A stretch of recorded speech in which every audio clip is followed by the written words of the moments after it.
Joe, I'd like to move now into this segment and talk about boat sales.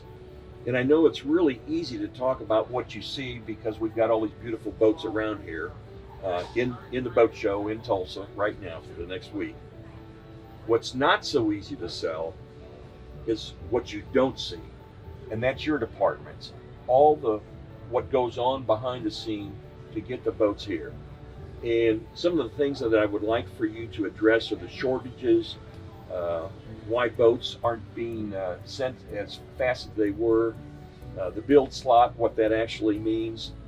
During the year, there's going to be a model change, not necessarily a calendar year, but there's going to be a model change. Used boats with half of the boats that of the new boats that are being sold, there's going to be a trade-in, so that's evolving. And we know that one of the suppliers is not going to have an in-house tour this year because of COVID. So I guess we're going to revert back to the in-water boat shows, how many more you're going to have and how that works. So however you want to proceed, go ahead, but give the viewers an idea, the behind the scene of what it is it takes to make this happen. Well, of late and since COVID, boat sales has changed dramatically.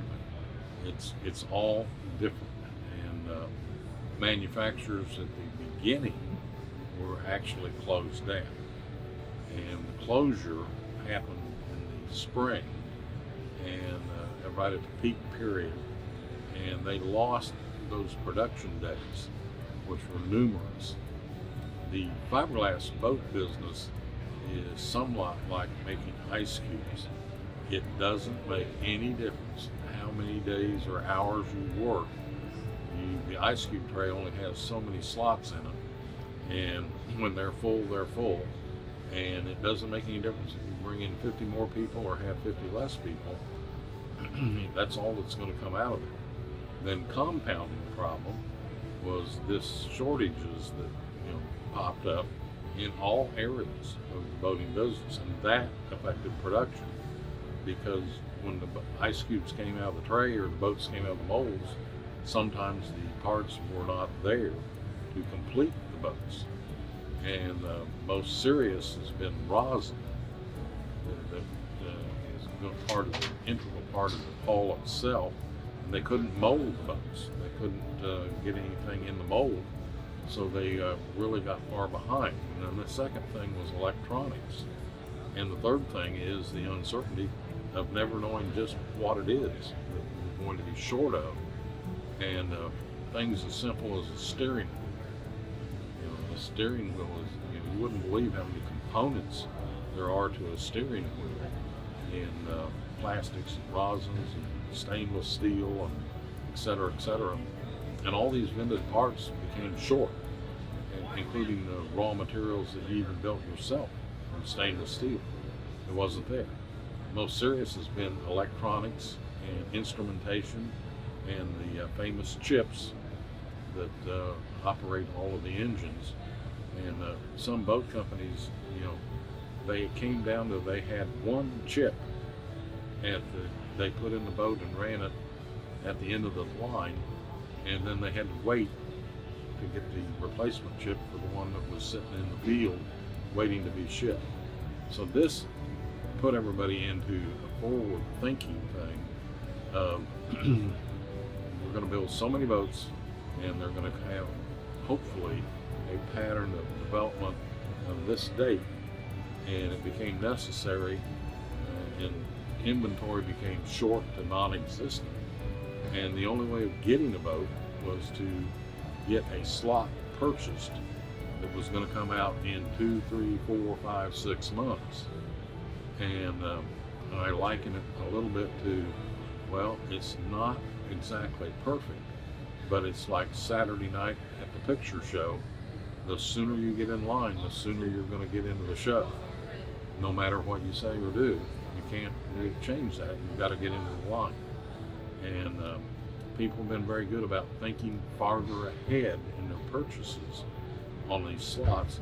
They also have more time to do research and get their boats narrowed down to exactly what they want not what is built, because they're buying a boat that isn't built yet, and it can be custom ordered, and that is the advantage. The factories, of course, they're critical on time. COVID absences are just really detrimental to production, and they practice very succinct methods of controlling COVID, which means that you don't bring anybody in from the outside into the factory. So factory tours and etc., and even going to the factory is very limited. We will try and cover that by having more opportunities of visiting us and having in-water boat shows where we're not in such a closed environment. And I encourage everybody to look at those things and make plans to attend, because that's what it's going to be for the near future at least. Things are getting better, the supply lines are increasing, and so I think that we're at the worst now, and it will be getting better through this spring, but we shall see. But understand, everybody, all boat companies, all brands, we all have this same problem, and usually have the same items that are shortage. Joe, during the year, when does the model year change? Traditionally, models year change at the 4th of July period. They end July with one model year, and they start the next model year after the 4th of July shutdowns. And these have bordered a little bit, and they don't change as much as they have in the past, somewhat the same as the auto industry has gone. There have been less changes, and when something is good, they keep manufacturing it and engineering out the problems and issues. And they're better boats, and they run in the line longer. But they still, an awful lot of it is keyed on model year. But if they buy in the boat show today something from one of the slots that you have reserved with the manufacturer, if it comes after the 4th of July, it's a good chance it'll be a 23 model. That is correct. When it's delivered. Okay. Exactly. Is it also a fair assumption that half of I know there's a percentage, like 25% of them are first-time boat owners, so they don't have a trade-in, but those that are repeat boat owners, would you say half of them that buy a new boat will have a trade-in, so that your used boat inventory is an evolving number and picture on a daily basis or weekly basis?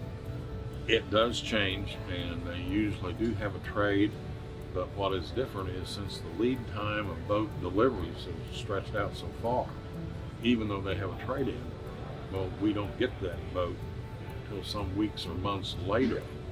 And this has led to, and this is important to realize, everybody talks about how used boats have gotten so valuable. Good used boats have gotten value. Ones that have not been serviced, not taken care of, and been abused are still worth not much. But the good used boats that have been given quality service, they're worth more than they've ever been. And the dogs are still dogs.